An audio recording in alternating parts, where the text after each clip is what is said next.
Pare, talk about Romel Adukol na sa coaching staff. Gano'n ka na kayo para sa'yo? Ay, siyempre, the legend, the general, siyempre. Maraming tinutulong niya sa akin, mga post mo niya, experience na rin sa lahat ng NCAA, PBA. Yun nga laro mo talaga post eh.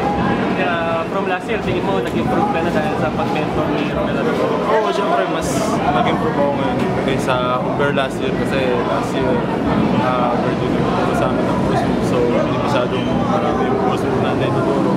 So, mas maraming naituturo ngayon si Coach Romel kasi kumbaga ba, yun yun talaga yung pinag-focus niya, tsaka siyempre, ito siya yung, yung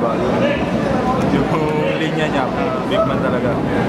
Gano'n ka komportable sa sistema naman ni Coach Totek? Kasi maraming nasabi, yung laro mo raw, yung post-to-post din, hindi masyado bagay.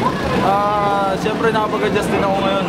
Nag-adjust rin ako sa system na in-inject ni Coach sa amin.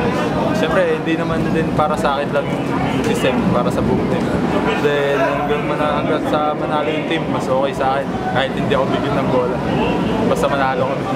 Pare, kamusta naman yung pakiramdam na kasi sa ICU? Siyempre, alam naman natin, pati pagpasok ni Coach Totek, pantay-pantay halos lahat ng minuto eh. Pero ikaw daw yung masasabing face ng ICU. Anong tingin mo doon?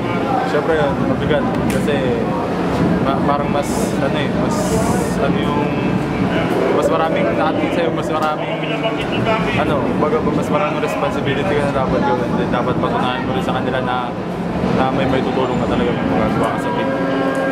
Pero gano'n ka kahanda para tanggapin naman yung gano'n? Siyempre, nung una hindi ako expected kasi andyan yung captain namin si Dex na nawala rin. Na-injured si Dex. Oo, yun.